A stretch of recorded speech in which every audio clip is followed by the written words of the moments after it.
बुद्धांना गृहस्थाश्रमी बनविण्याचा शेवटचा प्रयत्न. आपला मुलगा आता जात आहे आणि आपल्याला तो पुन्हा कधीही भेटणार नाही, या विचाराने शुद्धोधन खूप रडला.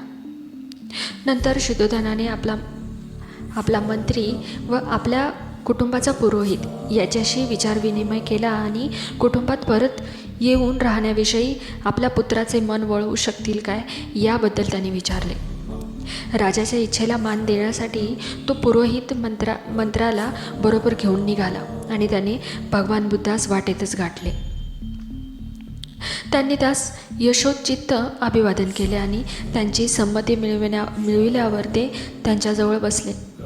झाडाच्या सावलीत बसलेल्या भगवंतांना उद्देशून पुरोहित म्हणाला, राजकुमार, आपला वियोगरूपी बाण हृदयात रुतल्यामुळे ज्याच्या नेत्रातून अश्रूचा पूर वाहत आहे त्या महाराजांच्या भावनांचा आपण क्षणभर विचार करा. त्यांनी आपल्या घरी परतण्याची विनंती केली आहे. आपण घरी परतलात तर त्यांना शांतपणे मृत्यू येईल. आपला निश्चय धर्मावरती केंद्रित आहे हे मला माहीत आहे आणि मला हेही माहीत आहे की आपला संकल्प बदलणार नाही. परंतु आपणही गृहहीन अवस्था पत्कारल्यामुळे मानसिक यातनाच्या ज्वाला मला अग्निप्रमाणे भाजून काढीत आहेत. आपण कर्तव्यावर प्रेम करत असता म्हणून कर्तव्यासाठी या संकल्पाचा त्याग करा. काही काळ पूर्वीच्या सार्वभौमत्वाचा उपभोग घ्या. शास्त्रानुसार योग्य वेळ आपण वानप्रस्थास जाऊ शकाल. आपल्या दुःखी नातलगांविषयी अनादर दाखवू नका. सर्व प्राणीमात्रांविषयी करुणा हाच धर्म आहे. धर्माची साधना काही केवळ अरण्यातच जाऊन होते असे नाही. नगरात राहून देखील साधू पुरुषांना मोक्ष साधना करता येते. विचार आणि प्रयत्न ही खरी साधना होत. अरण्य आणि श्रमणवेश हे केवळ भित्र्या माणसाचे लक्षण होत. आपल्यामुळे निर्माण झालेल्या यातनाच्या लाटांनी भरलेले खोल दुःखसागरात शाक्यांचा राजा बुडून गेला आहे.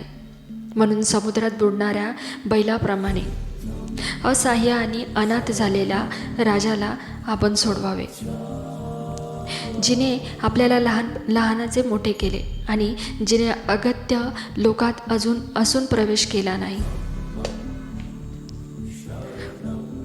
केला नाही अशा त्या राणीला देखील विचारा, तिचा पण विचार करा.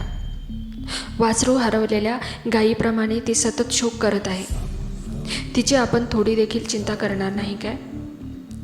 नराचा वियोग झालेल्या हंसीप्रमाणे किंवा सहचराने अरण्यात टाकून दिलेल्या हत्तीनीप्रमाणे पती जिवंत असतानाही विधवेप्रमाणे दुःखी कष्टी असणाऱ्या आपल्या पत्नीला आपण आपल्या दर्शनाने निश्चित संतुष्ट केले पाहिजे. पुरोहिताच्या तोंडाचे शब्द ऐकल्यावर गुणितजनांचे दुःख लक्षात घेणाऱ्या भगवंतांनी क्षणभर विचार केला आणि नंतर शांतपणे पुढील प्रमाणे उत्तर दिले. भगवान बुद्धांचे उत्तर.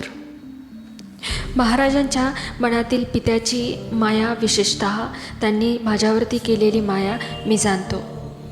तरी देखील दुःखाने आणि दुरिताचे जगाला ग्रासले आहे याचा प्रत्यय आल्यामुळे माझ्या नातलगांना सोडून जाणे मला भाग पडत आहे. प्रियजनांचा वियोग अनिवार्य असतो, तर आपल्या आवडत्या नातलगांना भेटण्याची कोण इच्छा करू शकणार नाही. परंतु एकदा वियोग झाला तरीही तो पुन्हा होणारच आहे. म्हणून माझे पिताजी प्रेमळ असूनही मी त्यांना सोडून जात आहे.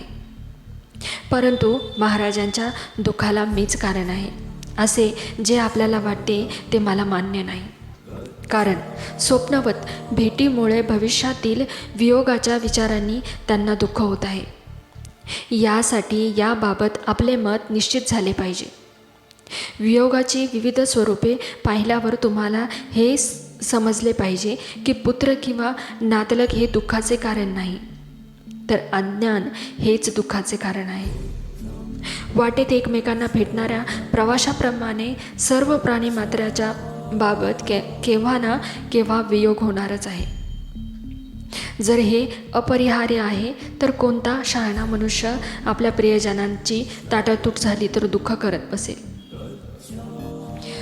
माणूस स्वजनांना दुसऱ्या जगात सोडून तो या जगात येतो आणि त्यांना सोडून येथे आल्यावर तो पुन्हा दुसरीकडे जातो. ही मानवजातीची कहाणी आहे. जे मुक्त आहे त्यांना भेटणारे आणि सोडून जाणारे याची काही खंत असणार नाही.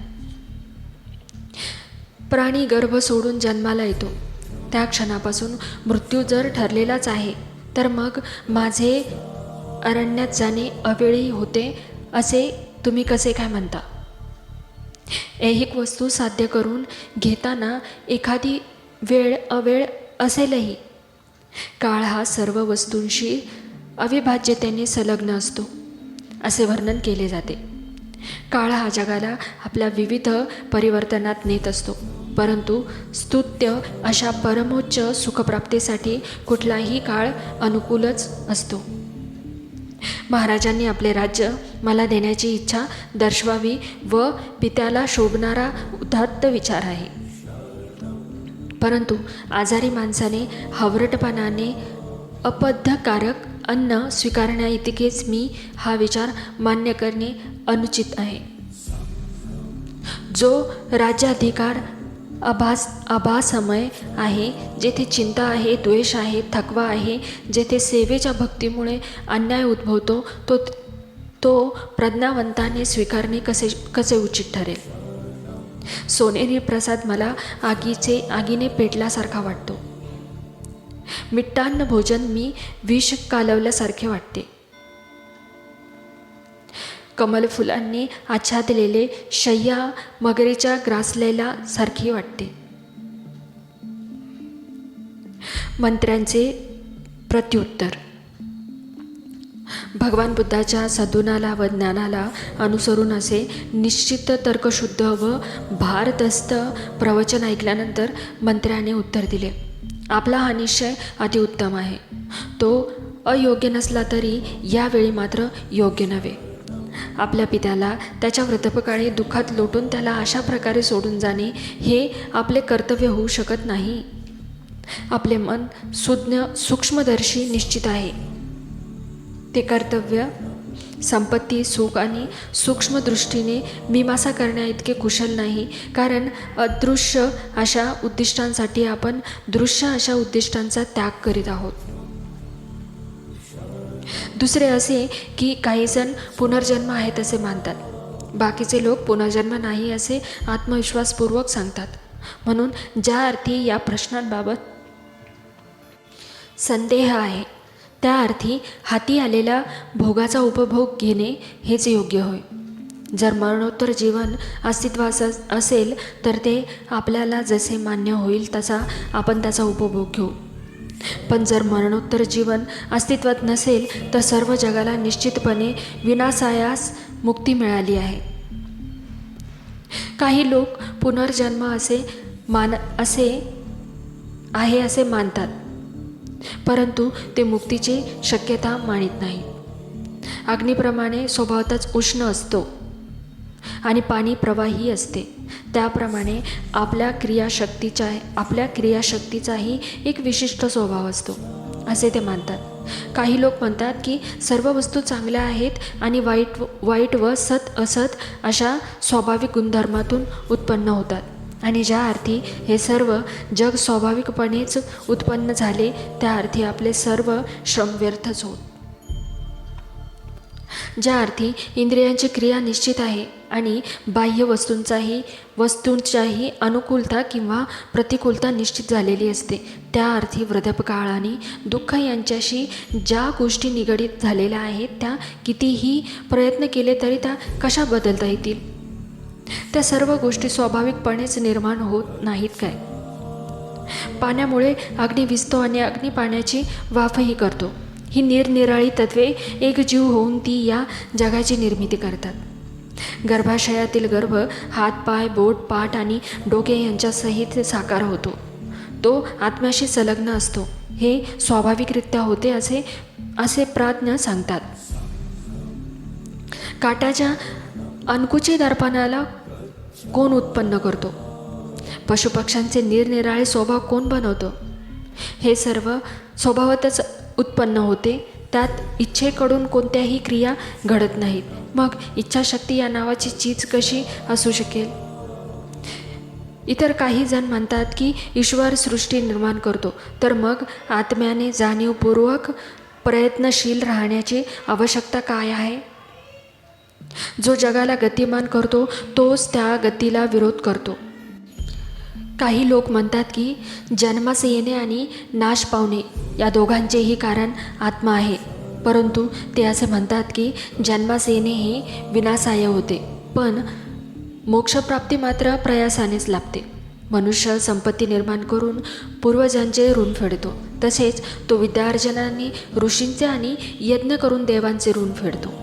मनुष्य या 3 ऋणांचे ओझे घेऊनच जन्माला येतो. या ऋणातून मुक्त होतो त्यालाच खरी मुक्ती मिळते. अशा प्रकारे सुज्ञांच्या मते जो या नियमानुसार प्रयत्न करतो त्यालाच मोक्षप्राप्ती होते. परंतु ते आपल्या सर्व शक्तीने प्रयत्न करण्यात तयार असले तरी त्यांना मोक्ष मिळत नाही. व्यर्थ सायास मात्र त्यांच्या पदरी पडतात. म्हणून तरुण पुरुषा, तुला मुक्तीचीच तळमळ असेल तर विहित नियमांचा अवलंब कर. यापेक्षा तुला मुक्ती मिळेल. याप्रमाणे तुला मुक्ती मिळेल आणि महाराजांच्या दुःखांचाही अंत होईल. अरण्यातून स्वगृही पुनरागमन केल्यामुळे जीवनात निर्माण होणाऱ्या दोषांविषयी जे चिंतन करतोस त्याविषयी सांगायचे म्हणजे तू तो विचारच तूर्त सोडून द्यावा. प्राचीन काळी देखील काही जण अरण्यातून घरी परतलेले आहेत. अंबरीश, द्रुमकेश, राम इत्यादींचे उदाहरण त्याने या बाबतीत दिले. भगवान बुद्धांचा मनोनिग्रह. राजाचा जणू काय डोळा असलेल्या त्या मंत्र्याचे ते प्रेमळ व राजनिष्ठ उद्गार ऐकल्यावर त्या राजपुत्राने आपला निष्ठे जरासुद्धा न डळमळू देता ठामपणे उत्तर दिले. त्याचे उत्तर सुसंबद्ध होते. ते कंटाळवाणे किंवा उतावळेपणाचे नव्हते. एखादी वस्तू अस्तित्वात आहे की नाही या शंकेचे निरासन माझ्या दृष्टीने दुसऱ्याला शब्दाने होणार नाही. तपश्चर्येने किंवा चिंतनाने सत्य निश्चित केल्यावर त्या वस्तूंविषयीच्या सत्याचे मी स्वतःच आकलन करीन. अज्ञेय व वादग्रस्त अशा सिद्धांत आणि शेकडो पूर्वग्रहांनी युक्त असा कोणताही युक्तिवाद मी मान्य करू शकत नाही. कोणता शूद्र मनुष्य दुसऱ्याच्या श्रद्धेवर विसवून राहील? मानवजात ही अंधारात आंधळ्याने दाखवलेल्या मार्गाने जाणाऱ्या आंधळ्याप्रमाणे आहे. परंतु सत्य जरी स्पष्टपणे समजले नाही किंवा चांगला व वाईटविषयी संदेह असेल तरी माणसाने आपले मन चांगल्या गोष्टीवर केंद्रित करावे. सद्प्रवृत्तीच्या माणसाला काही व्यर्थ श्रमसुद्धा शेवटी कल्याणकारक ठरतात. परंतु ही पवित्र परंपरा अनिश्चित आहे हे पाहिल्यानंतरही विश्वसनीय व्यक्तींनी जे सांगितले तेच बरोबर होय हे लक्षात घ्या. आणि विश्वसनीयता म्हणजेच निर्दोषता हे लक्षात ठेवा. जो सर्वस्वी निर्दोष आहे तो सत्याचा अपलाप करणार नाही. आणि घरी परतण्याविषयी आपण मला जे सांगितले त्याविषयी बोलायचे म्हणजे आपण दिलेले उदाहरणेही प्रमाण होऊ शकत नाहीत. कारण कर्तव्य ठरविताना ज्यांनी प्रतिभंग केला आहे अशांची उदाहरणे मला प्रमाण म्हणून कशी धरता येतील? म्हणून सूर्यही कदाचित पृथ्वीवर पडेल, हिमालय पर्वतही आपले स्थान सोडतील, परंतु इंद्रिय सुखोपभोगासाठी संसारी मनुष्य बनून मी कधीही घरी परतणार नाही. मी भडकलेल्या अग्नीत प्रवेश करीन, पण माझे उद्दिष्ट साध्य केल्याविना मी घरी परतणार नाही. एवढे बोलून तथागत उठले आणि आपल्या वैराग्ययुक्त दृढ निश्चयानुसार पुढे चालू लागले. त्यांचा अविचल निश्चय ऐकल्यानंतर दुःखाने भारावून विष्ण नजरेने थोडा वेळ त्यांच्या मागोमाग जाऊन तो मंत्री आणि ब्राह्मण अश्रू ढाळीत हळूहळू कपिलवस्तूला परतले. राजपुत्राविषयी प्रेमामुळे आणि राजावरील त्यांच्या भक्तीमुळे ते परत येताना पुन्हा पुन्हा थांबून मागे वळून पाहू लागले. आपल्या तेजाने तळपणाऱ्या कुणाच्याही हानी न गवसणाऱ्या त्या तथागताकडे ते पाहूही शकत नव्हते किंवा त्याच्यावरून दृष्टी काढूही शकत नव्हते.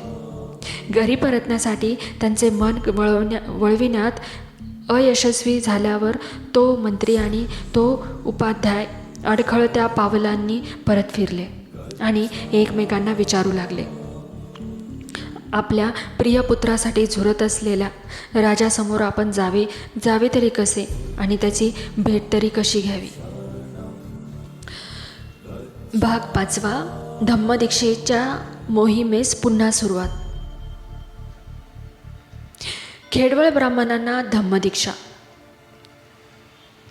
गृद्धकूट पर्वताच्या पाठीमागे राजगृहाजवळ एक खेडे होते. तेथे सुमारे 70 कुटुंबे होती आणि ते सर्व ब्राह्मणांची होती. या लोकांना आपल्या धर्माची दीक्षा देण्याच्या इच्छेने भगवान बुद्ध तेथे गेले आणि एका झाडाखाली बसले. त्यांचे ते तेजस्वी व्यक्तिमत्व व दिव्यकांती पाहून लोक त्यांच्या भोवती जमले. तेव्हा त्यांनी ब्राह्मणांना विचारले, तुम्ही या पर्वताजवळ किती वर्षापासून राहत आहात आणि तुम्ही कोणता व्यवसाय करता. यावर त्यांनी उत्तर दिले, आमच्या इथे 30 पिढ्या होऊन गेल्या आहेत आणि गुरेढोरे पाळणे हा आमचा व्यवसाय आहे. त्यांच्या धार्मिक श्रद्धेविषयी विचारता ते म्हणाले, निरनिराळ्या ऋतूनुसार आम्ही सूर्य, चंद्र, पर्जन्य आणि अग्नी यांची पूजा करतो व त्यांना होम हवन करतो. जर एखाद्याला मृत्यू आला तर आम्ही एकत्र येतो आणि ब्रह्मलोकात त्याला जन्म मिळावा आणि अशा प्रकारे जन्म मरणाच्या फेऱ्यातून तो मुक्त व्हावा म्हणून आम्ही प्रार्थना करतो. भगवान बुद्धांनी उत्तर दिले, हा सुरक्षित मार्ग नव्हे. यापासून तुमची काहीच फायदा होणार नाही. माझ्या मार्गाचे अनुकरण करणे खरे श्रमण बनणे आणि निर्वाण प्राप्तीसाठी आत्मसंयमाचा अभ्यास करणे हाच खरा मार्ग होय. आणि ते पुढे म्हणाले, जे थोतांडाचा अवलंब करून असत्याला सत्य आणि सत्याला असत्य समजतात त्यांना कधीही सद्गती प्राप्त होत नाही. परंतु सत्याला सत्य म्हणून ओळखणे आणि असत्याला सत्य मानणे, सत्याला सत्य म्हणून ओळखणे आणि असत्याला असत्यच मानणे ही खरी सम्यक दृष्टी होय. हिच्यामुळेच तुम्हाला सद्गती लाभेल. जगात मृत्यू सर्वत्र आहे, त्याच्यापासून कोणाचीही सुटका नाही. ज्याला मृत्यू नाही असे काहीही जन्माला येऊ शकत नाही. ही गोष्ट सर्व प्राणीमात्राच्या बाबतीत लक्षात घेणे आणि म्हणून जन्ममृत्यूच्या बंधनातून सुटण्याची इच्छा करणे म्हणजेच खरी धर्मसाधना होय. हे शब्द ऐकल्याबरोबर त्या 70 ब्राह्मणांनी श्रमण होण्याची इच्छा प्रकट केली आणि भगवान बुद्धांनी त्यांना अनुमती दिल्यावर त्यांचे मुंडन करण्यात आले आणि ते खरे श्रमण दिसू लागले. नंतर ते सर्व विहाराकडे जाण्यासाठी निघाले. वाटेत त्यांना आपल्या बायका मुलांच्या विषयी विचार सतावू लागले. परंतु त्याच वेळी जोरात पर्जन्यवृष्टी झाल्यामुळे ते पुढे जाऊ शकले नाही. रस्त्याच्या बाजूला सुमारे 10 घरे होती. त्यात त्यांनी आसरा घेण्याचा प्रयत्न केला, परंतु एका घरात प्रवेश करताच छपरातून पाऊस गळत आहे आणि पावसापासून रक्षण करणे शक्य नाही असे त्यांना दिसले. तेव्हा भगवान बुद्ध म्हणाले, ज्याप्रमाणे घराचे छप्पर शाबूत नसले म्हणजे पावसाचे पाणी आत येते व घर गळू लागते, त्याप्रमाणे ज्यावेळी आपल्या विचारावर आपले काळजीपूर्वक नियंत्रण नसते त्यावेळी वासना, कामवासना आपल्या सर्व चांगल्या संकल्पांना पोखरून काढतात. परंतु ज्यावेळी छप्पर मजबूत असते त्यावेळी त्यातून पाणी गळत नाही. त्याचप्रमाणे आपल्या चित्तवृत्तीवरती नियंत्रण ठेवणे आणि विचारपूर्वक वर्तन केले असल्यास वासना निर्माण होत नाही किंवा आपल्याला विचलित करू शकत नाही. हे ऐकून त्या 70 ब्राह्मणांना आपल्या वासना दोषास्पद आहेत याबद्दल जरी खात्री झाली तरी ते संपूर्ण संशयमुक्त झाले नव्हते. तरीसुद्धा ते पुढे जाऊ लागले. पुढे जात असताना एक सुगंधी वेष्टन जमिनीवरती पडलेले त्यांनी पाहिले आणि भगवान बुद्धांनी त्याकडे लक्ष वेधण्याची संधी घेतली. जरा पुढे गेल्यानंतर जवळच एका माशाचे आतडे पडलेले आढळले. त्याच्या दुर्गंधीकडे त्यांनी त्यांचे लक्ष वेधले आणि ते म्हणाले, जो शूद्र आणि नीच स्वभावाच्या माणसाची संगत करतो त्याची स्थिती दुर्गंधीयुक्त पदार्थ हातात धरणाऱ्या व त्यामुळे स्वतः दुर्गंधित होणाऱ्या माणसासारखी होते. तो अधिकाधिक वाईट बनत जातो आणि कोणतेही कारण नसताना दुष्टपणात तरबेज होतो. परंतु ज्याप्रमाणे सुगंधी द्रव्य हातात घेणाऱ्याची देहही सुगंधित होतो, त्याप्रमाणे सज्जनाची संगत धरणारा शहाणा माणूसही अधिक सज्जन होतो. तो उत्तरोत्तर अधिक ज्ञानी, शीलवान व गुणवान होतो. त्याला या गुणात पूर्वत्व लाभून त्याला संतोष प्राप्त होतो. या गाथा ऐकून घरी परतण्याची व वैयक्तिक सुखात निमग्न होण्याची आपली इच्छा म्हणजे आपल्याला लागलेला कलंक होय अशी खात्री पटल्यानंतर त्या 70 ब्राह्मणांनी तो विचार सोडून दिला आणि शेवटी ते विहारात आले व काही काळाने त्यांनी अर्हतपद प्राप्त करून घेतले. उत्तरावतीच्या ब्राह्मणांना धम्मदीक्षा. एकदा भगवान बुद्ध श्रावस्ती येथे जेतवनात राहत असताना मनुष्य व देव यांच्या कल्याणार्थ आपल्या धम्माची शिकवण देत होते. त्यावेळी पूर्वेच्या बाजूला उत्तरावती नावाच्या प्रदेशात 500 ब्राह्मण राहत होते. अंगाला चिखल वगैरे फासून ऋषी होण्याच्या आकांक्षेने गंगेच्या काठावरती राहणाऱ्या एक निर्ग्रंथ संन्याशाच्या निवासस्थानी सर्वांनी मिळून जावे असे त्यांनी ठरवले होते. जाता जाता वाळवंटात त्यांना तहान लागली.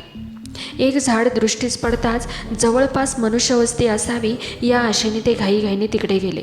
परंतु तेव्हा ते तेथे पोहोचले तेव्हा त्यांना मनुष्यवस्तीचे एकही चिन्ह आढळले नाही. अशा परिस्थितीत ते मोठमोठ्याने आक्रोश करू लागले. अकस्मात त्या झाडातून त्यांना तेथे झाडावर राहणाऱ्या संबंधाचा आवाज ऐकू आला. त्यांच्या आक्रोशाचे कारण त्यांनी विचारले आणि ते कारण ऐकल्यावरती त्यांनी त्यांना यथेच्छ खाण्यापिण्यास दिले. पुढे जाण्यास निघण्याची तयारी केल्यावर ब्राह्मणांनी त्या संबंधास अशा स्वरूपाचा जन्म त्याला कसा प्राप्त झाला याचा पूर्व इतिहास विचारला. त्यावर त्या वृक्ष संबंधाने सांगितले की ज्यावेळी अनाथपिंडक सुदत्ताने भगवान बुद्धांना जेतवन उद्यान अर्पण केले त्यावेळी तेथे जमलेल्या भिक्खूंच्या सभेत तो गेला असताना तो त्या धम्मावरील प्रवचन रात्रभर ऐकत बसला आणि परत जाताना त्याचा पाण्याचा पेला भरून त्याने तो त्या भिक्षूंना दान केला. दुसऱ्याच दिवशी सकाळी तो घरी परत आल्यावर कसला त्रास झाला म्हणून तुम्ही रात्रभर घराबाहेर राहिलात असे त्यांच्या पत्नीने त्यांना रागाने विचारले. त्यावर तो म्हणाला, मला कसलाही त्रास झाला नाही, परंतु जेतवनात भगवान बुद्धांचे प्रवचन ऐकण्यासाठी मी गेलो होतो. तेव्हा त्यांच्या पत्नीने भगवान बुद्धांना शिव्याशाप देण्यास सुरुवात केली व ती म्हणाली, हा गौतम म्हणजे लोकांची फसवणूक करणारा एक वेडा धर्मोपदेशक आहे इत्यादी. तेव्हा तिच्या म्हणण्याला मी विरोध केला नाही. उलट त्या म्हणण्यापुढे मी मान तुकवली म्हणून मी मेल्यावर संबंध झालो. परंतु माझ्या भित्रेपणामुळे मला या झाडावर डांबून ठेवण्यात आले आहे. आणि नंतर त्याने पुढील अर्थाचे श्लोक म्हटले. यज्ञ इत्यादी क्रियाक्रम म्हणजे दुःखाचा उगम होय आणि रात्रंदिवस सहन करावे लागणारे ते एक चिंतेचे ओझे होय. दुःखमुक्त होण्यासाठी आणि शरीर धर्माचे निर्मूलन करण्यासाठी मनुष्याने बुद्धाच्या धम्माचे पालन करावे आणि ऋषींनी सांगितलेल्या ऐहिक धर्माच्या नियमातून आपली सुटका करून घ्यावी. हे शब्द ऐकल्यावर ब्राह्मणांनी श्रावस्तीला ज्या ठिकाणी भगवान बुद्ध होते त्या ठिकाणी जाण्याचे ठरवले. आपल्या भेटीचा उद्देश त्यांनी सांगितल्यावर जगद्वंद्य भगवान बुद्ध त्यांना म्हणाले, मनुष्य जरी केसाच्या जटा वाढवून नग्न राहू लागला किंवा शरीरावर त्यांनी थोडीशी पाने किंवा वल्कल्ये धारण केली. जरी त्याने अंगाला चिखल भासला किंवा तो दगडावरती झोपू लागला तरी दूर विचारातून फक्त मुक्त होण्याच्या दृष्टीने त्याचा काय उपयोग. जो कलह करत बसत नाही किंवा हत्या करत नाही किंवा अग्नीच्या साह्याने नाश करत नाही, ज्याला विजयाची इच्छा नसते, जो सगळ्या जगाविषयी सदिच्छा बाळगतो, त्याच्या बाबतीत द्वेष किंवा तिरस्काराची भावना निर्माण होण्यास कारण मिळत नाही. पुण्य लाभावे म्हणून भूताखेतांना जो बळी देतो किंवा परलोकी सुखाच्या फळाची अपेक्षा करतो, त्याला मिळणारे सुख हे सप्तपुरुषाचा आदर करणाऱ्या माणसाच्या सुखाच्या 1/4 बरोबरही नसते. जो सदाचाराविषयी तत्पर असतो आणि इतरांना योग्य तो मान राखतो व वयोवृद्धांविषयी नेहमी आदर बाळगतो, त्याला सौंदर्य, सामर्थ्य, आयुष्य आणि शांती या 4ही सुखांची प्राप्ती होते.